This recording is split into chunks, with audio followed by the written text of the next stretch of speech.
Kepler Station floated at the edge of known space, a massive structure of metal and glass where humans and aliens lived side by side.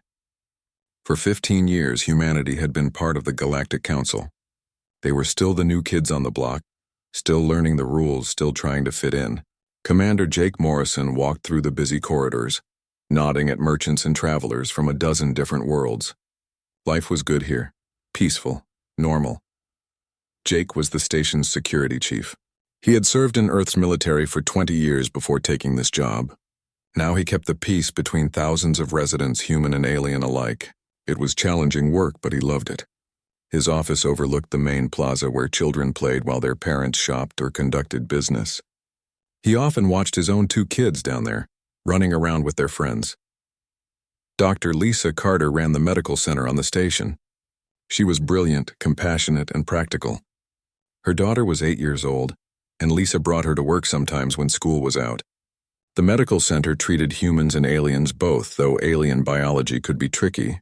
Lisa had learned more about xenobiology in 5 years on Kepler Station than she had in all her years of medical school. Ambassador Helen Brooks represented humanity in diplomatic matters. She was patient, smart, and good at finding common ground between very different cultures. Helen had negotiated dozens of agreements between humans and various alien species. She believed in the power of understanding and communication. She thought that any problem could be solved if people just talked it through. That morning started like any other. Jake was reviewing security reports. Lisa was treating a Meridian trader with a respiratory issue. Helen was preparing for a routine trade negotiation. None of them knew that everything was about to change. The emergency call came at 10:30. A human transport ship had been stopped by Vraxian authorities for a routine inspection. The Vraxians were insect-like beings, tall and angular with complex exoskeletons. They ran a tight society based on rules and protocols. Every Vraxian was born from genetic pods as a fully formed adult. They had no childhood, no parents, no family bonds. To them, the concept of raising young was strange and inefficient. The inspection should have been simple. Show your documents, open your cargo holds, answer some questions. But it went wrong fast. The transport carried 43 people, including 23 children. When the Vraxian inspectors ordered the families to separate for individual questioning, the human parents refused. They explained that human children needed to stay with their parents. It was not negotiable. Magistrate Zrelvor, the Vraxian official in charge, did not understand. To him, these small humans were simply small humans. Why did the larger humans insist on staying with them? It made the inspection inefficient. It violated standard procedure. When the parents continued to refuse, Zrelvor made a decision. He declared them all in violation of lawful authority. He ordered the entire group detained. The families were taken to a Vraxian detention facility. The parents were processed according to Vraxian law. Then the children were separated from them and placed in holding cells. Standard procedure. The Vraxians saw nothing wrong with this.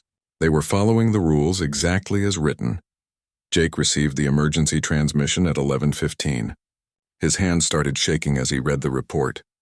23 children, ages 3 to 15, imprisoned, separated from their parents, being held in a facility designed for adult criminals. He read the list of names. He recognized some of them. Kids he had seen playing in the plaza. Children whose parents he knew. He immediately called Lisa and Helen. Within minutes, they were in his office, reading the same report. Lisa's face went pale. Helen looked like someone had punched her in the stomach. For a long moment, nobody spoke. They were all trying to process what they were reading. Jake spoke first.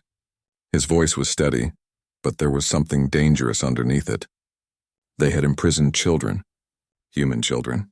Did the Vraxians understand what they had done? Helen said she would contact the Vraxian authorities immediately. Lisa said she would prepare medical teams. They all knew this was bad. Really bad. The news spread through the station like wildfire. Within an hour, every human on Kepler knew what had happened. The reaction was immediate and intense. Parents grabbed their own children and held them close. People gathered in groups talking in low, angry voices. The peaceful atmosphere of the station evaporated.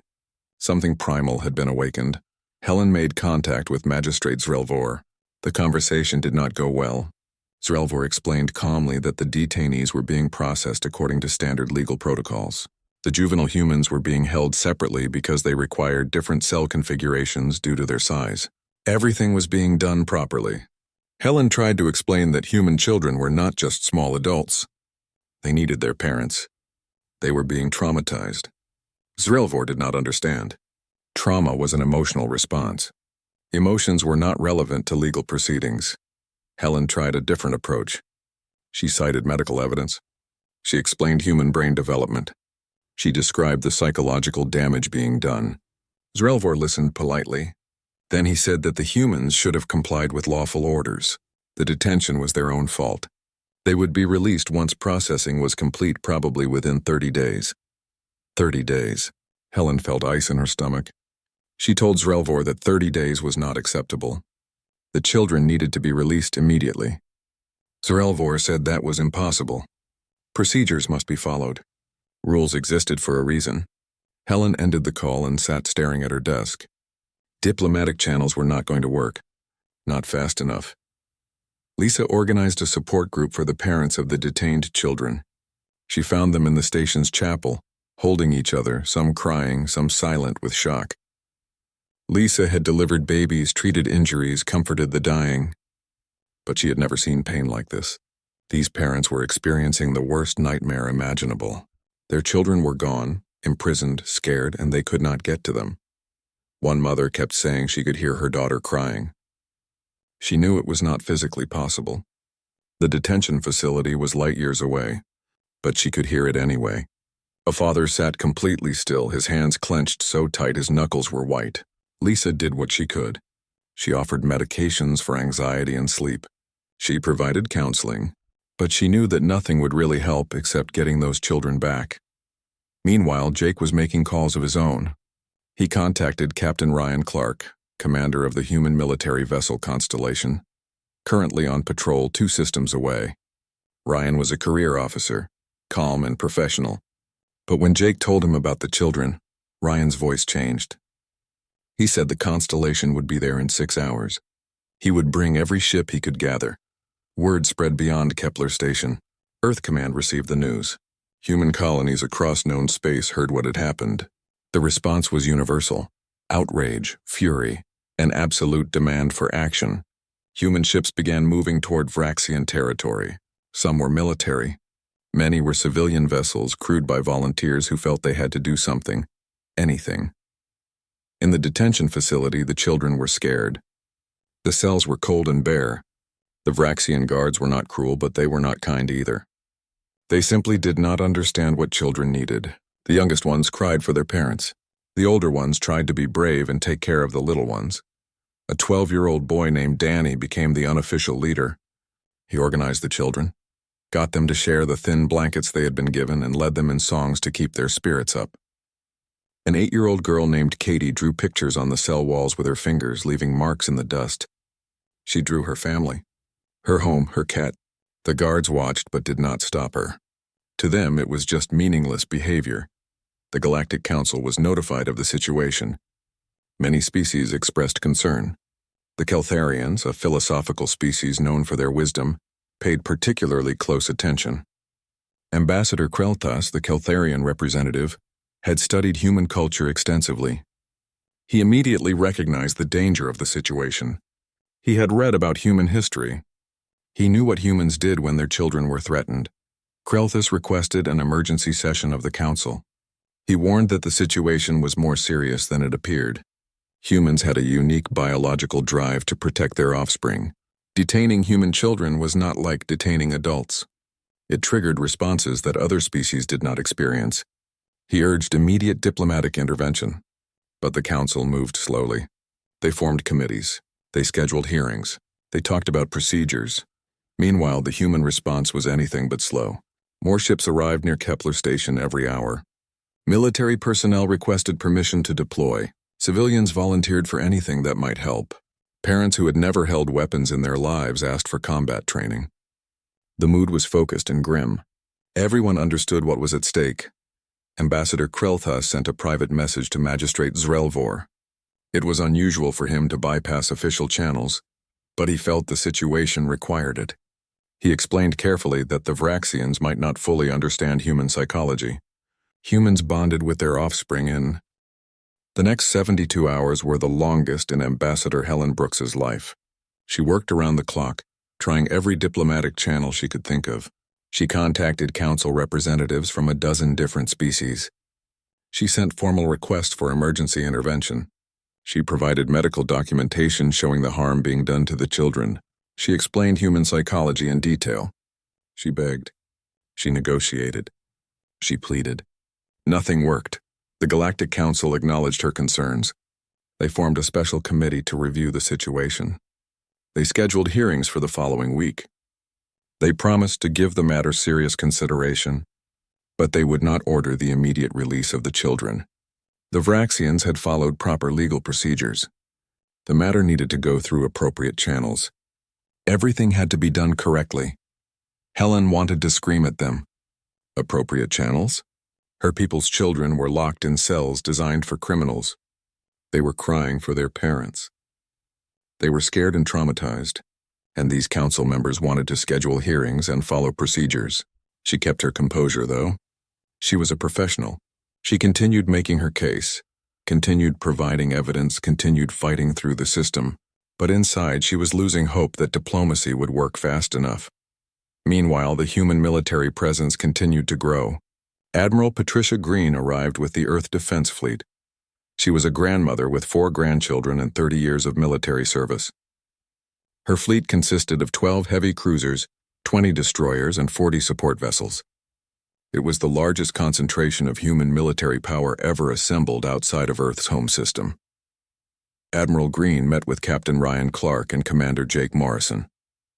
They gathered in the command center on Kepler Station, surrounded by holographic displays showing ship positions and tactical data. The mood was deadly serious. Admiral Green spoke first. She said Earth Command had authorized military action if diplomatic efforts failed. They had 72 hours to resolve this peacefully. After that, they would go get the children. Jake asked about the mission parameters. Admiral Green's answer was simple. Get the children out safely. Everything else was secondary. They would use whatever force was necessary, but the priority was the children's safety above all. If they had to level the entire detention facility to get those kids out, they would do it. But preferably they would extract them with minimal casualties on all sides. Captain Clark shared intelligence reports on the Vraxian facility. It had heavy shields and automated defense systems. 20 Vraxian ships were stationed nearby. The facility itself was built into an asteroid, making it naturally fortified. Breaking in would not be easy. People would die in the attempt. But everyone in that room understood that the alternative was leaving those children in prison. That was not an option. Lieutenant Sophie Martinez was called in for the planning session. She commanded a special operations team trained for exactly this type of mission. Her niece was one of the imprisoned children. When Admiral Green asked if she could remain objective, Sophie answered honestly. She said no, she could not be objective. Her niece was in that facility. But she could be professional. She could do the job. Admiral Green nodded. She understood. Half the people planning this operation had personal connections to the children. That made them more dangerous, not less. Dr. Lisa Carter prepared medical teams. She coordinated with psychologists who specialized in childhood trauma. She made sure every ship involved in the operation had proper facilities to treat frightened children. She prepared sedatives in case any of the kids were too traumatized to move on their own. She created detailed medical profiles for each child based on their records. She wanted to be ready for anything.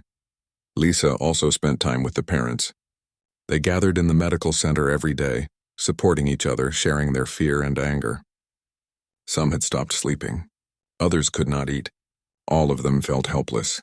Lisa did what she could to keep them stable. She also prepared them for what might come. She explained that the children would be traumatized. They would need patience and love and professional help. The parents nodded. They understood. They just wanted their children back. On the 3rd day, a message was smuggled out of the detention facility. A junior Vraxian guard, troubled by what he was seeing, sent images to a Keltharian journalist. The images showed the children in their cells. They looked small and scared. Some were huddled together for warmth. Others sat alone, staring at nothing. The youngest, a 3-year-old boy, was curled up in a corner, his thumb in his mouth.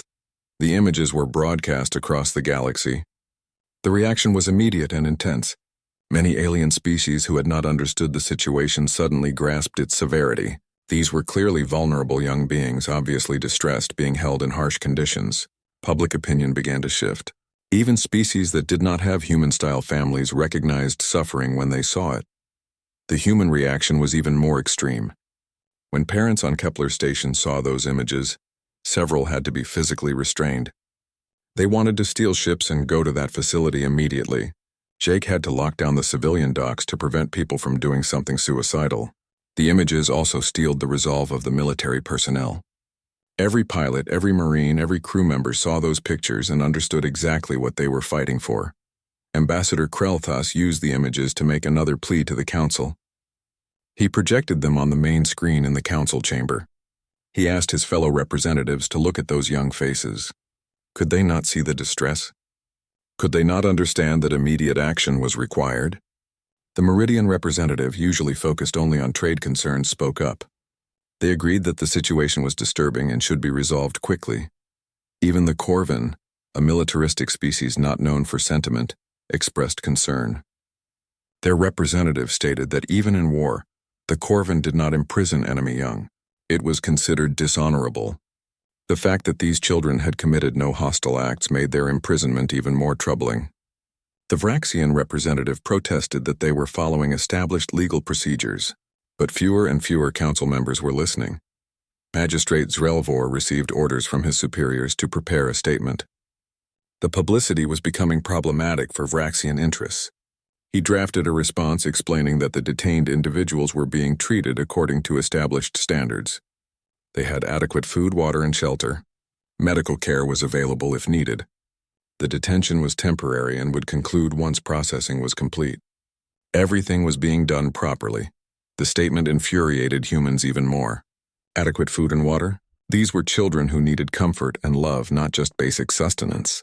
The Vraxians still did not understand. They genuinely believed they were following correct procedures. To them, the human reaction was irrational and excessive. They were doing everything by the book. Why were the humans so upset? Admiral Green prepared her ultimatum. She recorded it carefully, choosing her words with precision. She stated that the human children currently detained by Vraxian authorities must be released within 72 hours. They must be returned unharmed to their families. If this demand was not met, humanity would take whatever action was necessary to secure their release. She stressed that this was not a negotiation. It was a final warning. The message was broadcast on all channels. Every government in the galaxy received it. The ultimatum was clear, professional, and absolutely serious. There was no anger in Admiral Green's voice. No threats or bluster. Just a simple statement of fact. Return the children or we will come get them. The calm certainty of her tone was somehow more frightening than rage would have been. The Vraxian government responded with a formal statement. They declared that they would not respond to military threats. The detained individuals would be processed according to law. Yielding to pressure would establish a dangerous precedent. They reminded humanity that military action against Vraxian sovereign territory would constitute an act of war. They assumed this would make the humans back down. They were wrong. Inside the detention facility, the children did not know about ultimatums or diplomatic crises. They only knew they were scared and wanted to go home. Danny, the 12-year-old leader, kept trying to stay strong for the others. He told them stories. He led them in songs. He promised them their parents were coming. Some of the younger children did not believe him anymore. They had been there too long. They were starting to think they might never leave. Katie had stopped drawing. Her fingers were raw from scratching pictures on the walls. She sat quietly now, staring at the picture of her family. A Vraxian guard brought her food. She did not eat it. The guard reported that several of the juvenile detainees were refusing meals. Medical personnel were contacted. They examined the children and found no physical illness. They did not understand that the children were sick with fear and loneliness. The 72-hour deadline approached. On Kepler Station, people gathered to watch news broadcasts.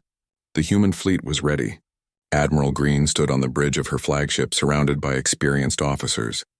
Many of them were parents. Some were grandparents. All of them. The human fleet emerged from faster-than-light travel in perfect formation. Admiral Patricia Green stood on the bridge of her flagship, watching the tactical displays. The Vraxian detention facility was there, embedded in an asteroid surrounded by defensive platforms and 20 Vraxian warships. It looked formidable. It was not formidable enough. Admiral Green opened a communication channel. She spoke clearly, giving the Vraxians one final chance. Release the children immediately and no one needs to die today. The Vraxian commander responded with confusion. They were defending sovereign territory against unlawful military action. They would not surrender to threats. Admiral Green closed the channel. She had tried. Now came the hard part. The battle began with a human missile barrage. Hundreds of missiles streaked toward the defensive platforms. The Vraxian point defense systems activated, shooting down most of them, but not all. Explosions bloomed in the vacuum of space. 3 defensive platforms went dark. The Vraxian warships moved to intercept, their own weapons firing. The first human destroyer took damage, its shields flaring bright. Captain Ryan Clark commanded the assault wing. His job was to create an opening for the special operations team. He led his squadron straight at the Vraxian formation, drawing their fire. Laser beams and plasma bolts filled the space around his ship. His shields held, but barely. 2 ships in his squadron were not as lucky. One exploded. Another spiraled away, crippled. But they had done their job. The Vraxian ships were focused on the assault wing. Lieutenant Sophie Martinez watched from the dropship. She and her team were waiting for their moment. The facility's shields were still up. They needed those shields down to make entry. She watched pilots dying to make that happen, and felt a cold determination settle over her. Those sacrifices would not be wasted. She would get those children out. A human heavy cruiser moved into position, targeting the main shield generator with everything it had. The Vraxian defenders concentrated fire on it. The cruiser's shields failed. Hull breaches vented atmosphere into space. The captain kept his ship steady, kept firing even as his crew died around him. The shield generator exploded. The facility's shields flickered and fell. The damaged cruiser limped away, trailing debris. It had lost 30% of its crew, but it had done its job.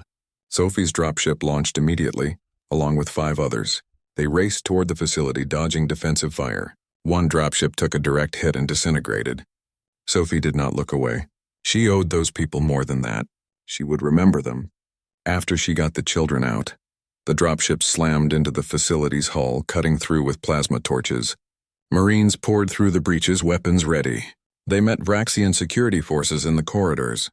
The fighting was brutal and close. The Vraxians fought according to their training, falling back to defensive positions, trying to establish control points. The humans fought like people who had come for their children. They did not fall back. They did not pause. They just kept pushing forward. Sophie led her team deeper into the facility. They had blueprints from Keltharian intelligence. The detention cells were on level 3. They fought through 2 levels, leaving wounded Vraxians behind them. Sophie hated it. She was not a violent person by nature, but her niece was somewhere in this facility, scared and alone. That made her someone very different. That made her unstoppable. In the detention cells, the children heard explosions and weapons fire. They did not know what was happening. The Vraxian guards were shouting at each other in their clicking language. Some guards left, presumably to fight. Others stayed, nervous and uncertain. Danny gathered the children together. He told them to stay calm. He told them help was coming. He hoped he was right. Katie pressed herself against the wall, trembling. The explosions were getting closer. She was more scared now than she had been during the whole imprisonment, at least before it had been quiet. Now there was chaos and violence, and she did not understand what was happening. She wanted her mother. She wanted to go home. She wanted this nightmare to end. Sophie's team reached level 3. They encountered heavy resistance. A Vraxian defense squad had barricaded the corridor leading to the detention block. Sophie took cover behind a structural pillar as plasma fire scorched the air around her. She signaled to her demolitions expert. He nodded and primed an explosive charge. The explosion shook the corridor. The barricade collapsed. The humans pushed through. They reached the detention block door. It was sealed and reinforced. Sophie ordered her team to breach it. As they worked, she could hear children crying on the other side.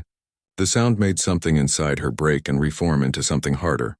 She had been professional before. Now she was personal. That was her niece crying in there. Those were human children, terrified and trapped. The door was coming down. Nothing would stop that. The door exploded inward. Sophie and her team rushed through, weapons ready. The Vraxian guards inside raised their arms in surrender. They were not soldiers. They were law enforcement. They had not signed up for this. Sophie ignored them. Her eyes scanned the cells. 23 children. All alive. Thank whatever gods existed. All alive. Sophie's voice cracked as she called out to the children. She told them it was okay now. She told them they were going home. The cell doors opened electronically from a control panel. The children emerged slowly, blinking in the harsh light. Some ran to the Marines. Others stood frozen, too traumatized to move. The 3-year-old just sat crying. A Marine picked him up gently, holding him close. Danny stepped forward, trying to be brave. He asked if their parents were okay. Sophie assured him everyone was fine and waiting for them. Danny's face crumpled and he started to cry. He had been strong for so long. Now he could finally let it out. Sophie wanted to comfort him, but there was no time. They needed to move. The facility was not secure. They had to get the children out now. Medical personnel rushed in with blankets and emergency supplies. They checked each child quickly, looking for injuries. Most were physically unharmed, just malnourished and exhausted. Katie was shaking uncontrollably. A medic wrapped her in a thermal blanket and picked her up. Katie buried her face in the medic's shoulder and sobbed. The medic, a veteran of 20 years, felt tears running down her own face.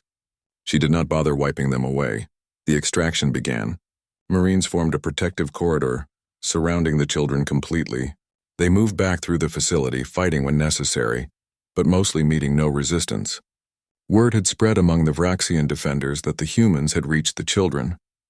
Many Vraxians simply stood aside. They were starting to understand what they had been part of. Some felt ashamed, though they did not yet fully grasp why. Outside, the space battle continued, but with less intensity. Admiral Green had given orders to minimize casualties now that the extraction was underway. The human ships focused on keeping the Vraxian fleet occupied and away from the facility. Captain Clark's squadron had taken heavy losses, but they held their position. They would not let anything threaten those children. The children were loaded onto the dropships. Sophie did a final head count. 23, all accounted for. She signaled the pilot. They launched, accelerating away from the facility. Defensive fire tracked them, but other human ships provided covering fire. The dropships made it clear. Sophie allowed herself to breathe. They had done it. The children were safe. The dropships docked with Admiral Green's flagship. Medical teams were waiting. The children were rushed to the medical bay, where Dr. Lisa Carter and her staff were ready. Lisa had tears streaming down her face as she examined each child. They were traumatized. They were scared. But they were alive and safe. She could work with that. She would make sure they recovered. Admiral Green watched from the bridge as the last child was brought aboard. She gave the order to cease fire. The human fleet stopped shooting immediately. The Vraxian ships, confused, also stopped. An uneasy silence fell over the battlefield. The fighting was over. The children were safe. That had been the only objective that mattered. News of the successful rescue spread across the galaxy within minutes. On Kepler Station, the parents waiting there erupted in joy and relief. Commander Jake Morrison announced that the children were safe and would be returned within hours. Some parents collapsed. Others hugged strangers. All of them cried. The nightmare was over. The fleet began its journey back to Kepler Station. In the medical bay, the children were being treated. Warm food, clean clothes, gentle voices. Slowly, they began to understand they were really safe. The youngest ones asked for their parents repeatedly. The medical staff assured them they would see their parents very soon. Just a little longer. Just a few more hours. Katie stopped shaking. A child psychologist sat with her, talking softly. Katie asked if she could draw. The psychologist immediately provided paper and crayons. Katie began drawing her family again. But this time she drew them with smiles. This time they were together. The psychologist noted it as a positive sign. The healing had already begun. Danny sat with Lieutenant Sophie. He asked if people had died to save them. Sophie did not lie to him. She said yes, some people had died. Brave people who had volunteered to rescue them. Danny cried again. The Galactic Council chamber was packed. Representatives from every member species had gathered for the emergency session. The rescue operation was front-page news across the galaxy. Everyone had opinions. Many had demands. The chamber buzzed with conversation in dozens of languages. When the session was called to order, silence fell immediately. The Vraxian representative spoke first. He presented their formal complaint against humanity. The humans had violated Vraxian sovereign territory. They had attacked without legal justification. They had killed Vraxian personnel. They had stolen detained individuals who were being lawfully processed. This was an act of war. The Council needed to impose sanctions and demand reparations. The Vraxian case was detailed and well prepared. They showed holographic evidence of the damage to their facility. They listed their casualties. They cited specific laws and treaties that humanity had violated. Many council members nodded along. The legal argument seemed solid. The Vraxians had followed proper procedures. The humans had responded with violence. By galactic law, the humans appeared to be in the wrong. Then Ambassador Helen Brooks stood to present humanity's response. She looked tired. She had not slept much in weeks, but her voice was steady and clear. She began not with legal arguments, but with a question. She asked the council members if any of them had children. Several species did in their own ways. She asked them to imagine their children taken away, locked in cells, kept from them for weeks. How would they feel? Some council members shifted uncomfortably. Helen continued. She explained that humans were different from most species. Human young were not born fully formed. They required years of constant care. Human brains were wired to protect children above everything else. Parents produced specific chemicals when their children were threatened. They experienced physical pain when separated from them. This was not choice. This was biology. Helen displayed videos from Earth's history. A mother lifting a car to save her trapped child. A father running into a burning building. A stranger diving into a river to rescue a drowning kid. She showed brain scans of human parents viewing their children in distress. The neurological response was massive and immediate. Fear, rage, and desperate need to protect, all firing at once. This was what every human experienced when those children were imprisoned. The council watched in fascination. Many species had never seen anything like this. The intensity of the human parental response was extraordinary. Helen explained that this was normal for humans. Every parent in every human culture showed these same patterns. It was universal among their species. To threaten a human child was to trigger a biological imperative that overrode rational thought. Helen looked directly at the Vraxian representative. She said that she understood the Vraxians had followed their laws. But Vraxian laws did not account for human biology. Imprisoning human children was not comparable to imprisoning human adults. It was more like attacking a species' breeding grounds or destroying their genetic repositories. It was an existential threat. No species would tolerate that.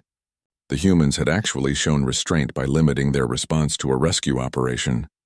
Ambassador Kreltas rose to speak. The Keltharian had spent weeks researching this exact topic. He presented his findings in his characteristic careful manner. He explained that humans had evolved as pack-bonding predators.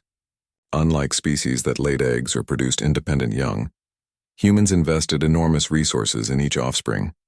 This created powerful protective instincts that other species rarely matched. Krelthas showed comparative data. He had studied other species with strong parental bonds.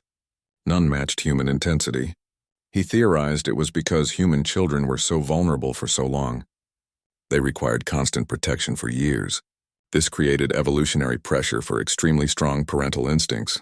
Any human ancestor who did not protect their young fiercely simply did not pass on their genes. The implications were sobering.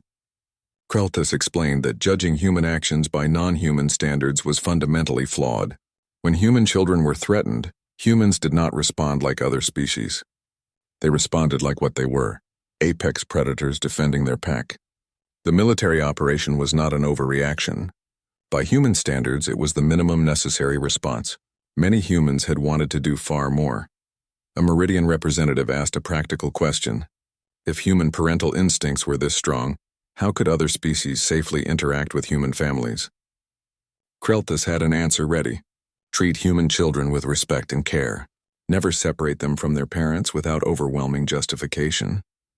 Recognize that human parents will prioritize their children over laws, treaties, or their own lives. It was simply their nature. The discussion shifted. Species began sharing their own observations of humans. The Corvan military attaché noted that human combat units fought with exceptional ferocity when protecting settlements with children. The Meridians mentioned that human trade negotiators always included child welfare clauses.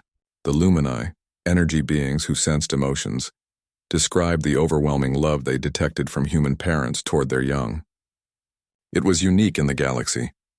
One by one, species representatives began changing their positions. The Drylith, an ancient and respected species, spoke. They said that galactic law existed to promote peace among diverse peoples. Law that ignored fundamental biological imperatives was not justice. It was tyranny. If Vraxian procedures could not accommodate human child-rearing needs, then Vraxian procedures needed to change. Not human nature, the Vraxian representative protested. He argued that this would set a dangerous precedent. Every species would claim biological imperatives to justify breaking laws. The council could not function if members were allowed to override rules based on feelings. There had to be consistent standards. Otherwise, chaos would result. Ambassador Brooks responded calmly. She said that reasonable accommodations were not chaos. The council already made allowances for methane-breathing species, for non-corporeal entities, for hive minds. Recognizing that humans needed to stay with their children was no different. It was simply acknowledging biological reality. The alternative was to keep having incidents like this one. Was that preferable? The debate continued for hours, but the momentum had shifted.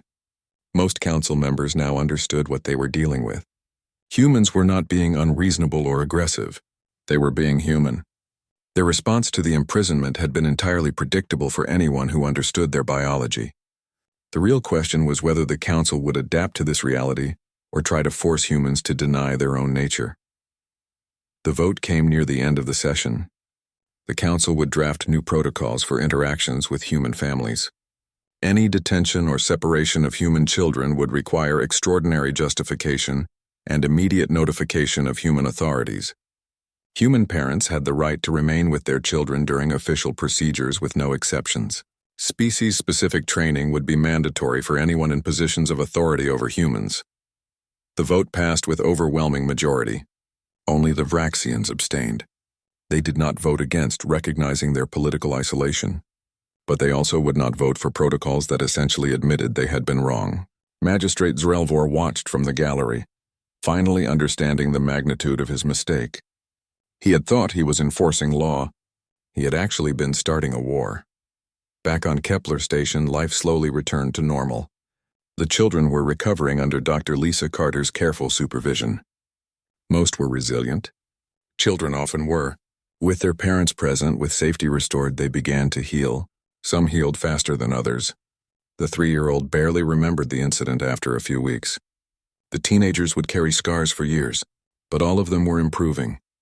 Katie had nightmares for weeks.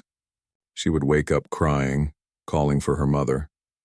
Her mother would come every time, holding her, reassuring her she was safe. Slowly, the nightmares became less frequent. Katie started drawing again, happier pictures. She drew her family at the park, her friends playing, her cat sleeping in the sun. Dr. Carter called it a very positive sign. The mind was processing the trauma and moving forward. Danny struggled with guilt. He felt he should have protected the younger children better. His parents and therapist repeatedly told him he was not responsible. He was a child too. He had done amazingly well, but Danny could not quite accept it. He started volunteering at the station's child care center. Helping other kids made him feel better. It gave him a sense of purpose. His therapist said that was a healthy way to process his feelings. The parents of the rescued children formed a tight support group.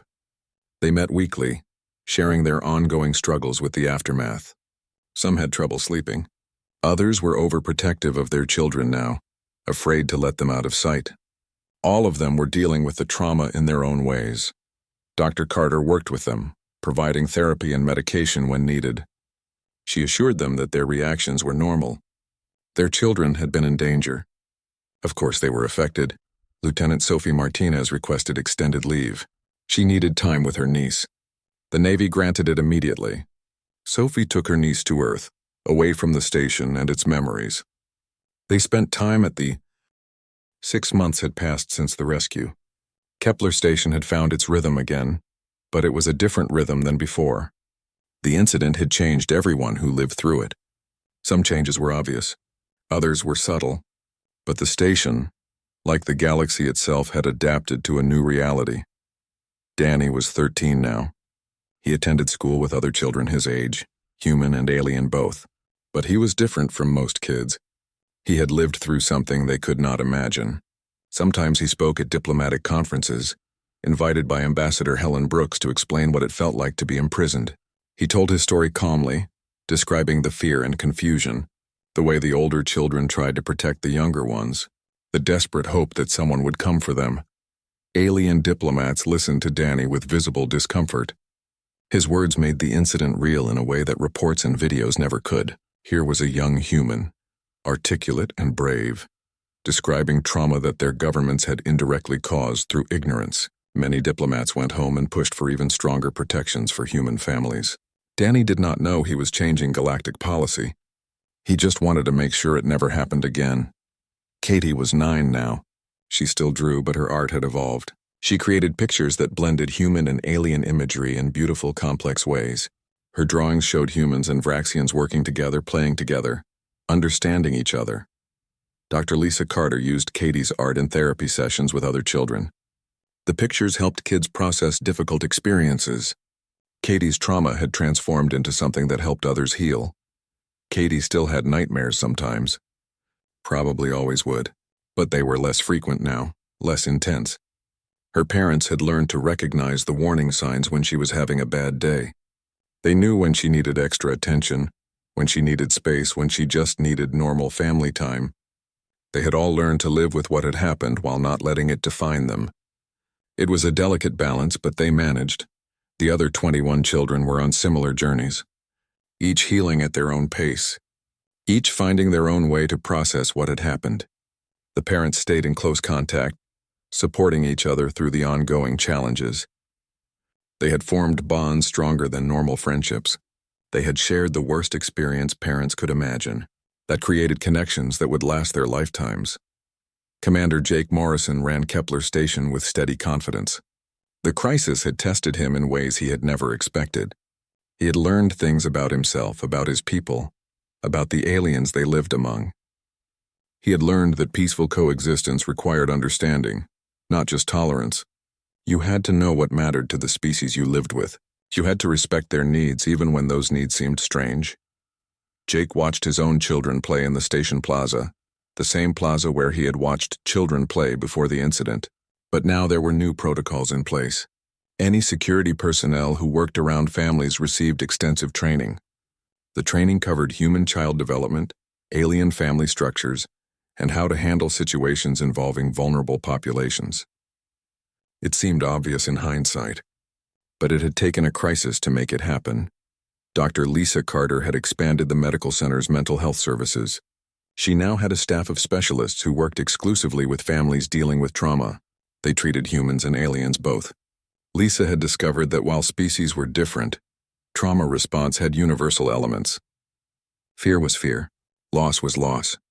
The details varied, but the fundamental human need for healing was something most species shared in some form. Lisa regularly met with Katie and Danny and the other children for checkups. She tracked their progress carefully. Some were doing wonderfully. Others still struggled, but all were moving forward. That was what mattered. Healing was not about erasing the past. It was about learning to carry it without being crushed by its weight. The children were learning that. So were their parents. Ambassador Helen Brooks had become one of the most influential human voices in galactic politics. Her calm, reasoned approach to diplomacy, combined with her absolute certainty about human boundaries, made her remarkably effective. Other species knew exactly where she stood. She would negotiate on almost anything, but threaten human families and negotiation ended. That clarity was actually reassuring to most aliens. They knew what to expect. Helen worked tirelessly to prevent another incident. She provided training materials to diplomatic services across the galaxy. She consulted on protocols involving human populations. She mediated disputes before they escalated. Her work prevented dozens of potential crises. Most people never knew how many disasters she quietly diffused. That was fine with Helen. She did not need credit. She just needed human children to be safe. Captain Ryan Clark had been promoted to admiral. His conduct during the rescue operation had earned him recognition throughout the human military. He now commanded an entire fleet, responsible for protecting human interests across multiple systems. He took the responsibility seriously. He had seen what happened when humans were threatened. He had lost people under his command. He was determined to prevent future conflicts through strength and vigilance. Lieutenant Sophie Martinez had returned to active duty after her extended leave. She still commanded special operations forces, but now she also trained others. She taught courses on rescue operations, on maintaining professionalism under extreme stress, on balancing personal connection with mission focus. Her niece was thriving, back in school, making friends, being a normal kid.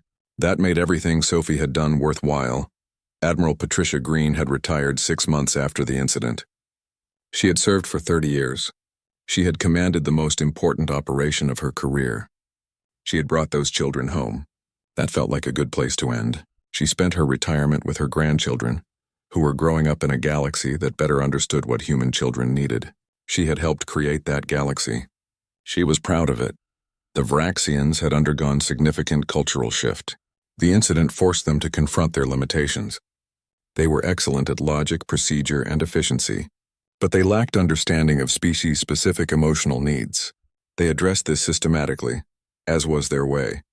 They hired consultants from species that specialized in empathy and cultural understanding. They revised their entire approach to law enforcement among alien populations. Young Vraxians now studied other species' family structures as part of their basic education. They learned about human parenting, about Keltharian bonding rituals, about Meridian collective child rearing. They did not have to feel these bonds themselves. They just had to understand they existed and were important. Most young Vraxians accepted this easily. It was the older generations who struggled, but even they were trying. Some Vraxians developed genuine fascination with human families. They observed parent-child interactions with scientific interest. They wrote scholarly papers on human bonding behavior. A few even became advocates for better treatment of all young beings regardless of species. The incident that almost started a war had sparked unexpected growth in Vraxian society. Change was slow, but it was happening. The Keltharians deepened their friendship with humanity. Ambassador Krelthus had understood humans better than most, and his people followed his lead. Keltharian philosophers wrote extensively about human love and sacrifice. They found it beautiful and profound. Many Keltharians now chose to live in human communities, appreciating the intensity of human emotional life. The friendship between the two species became one of the strongest alliances in the galaxy. The Corvin proposed joint military exercises with human forces.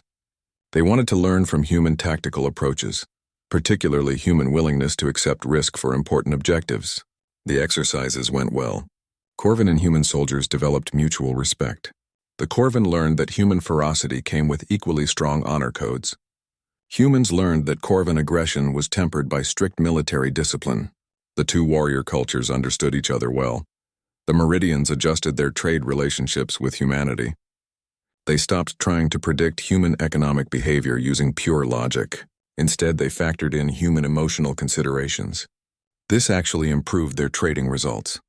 Humans were more reliable partners when their emotional needs were acknowledged. The Meridians shared this insight widely. Soon, most trading species adopted similar approaches. Throughout the galaxy, species began paying more attention to how they handled families of any kind. The human incident had highlighted a general problem. Too many laws and procedures ignored biological and emotional realities. The Council began reviewing its entire legal framework, looking for other places where universal standards failed to account for species-specific needs. It was slow work, but it was important work. Human settlements across space benefited from the new understanding. Local authorities were more careful about how they handled human families. Security personnel received proper training. Emergency protocols included provisions for keeping parents and children together. These seemed like small things, but they prevented countless potential conflicts. The small considerations added up to significant improvement in human-alien relations.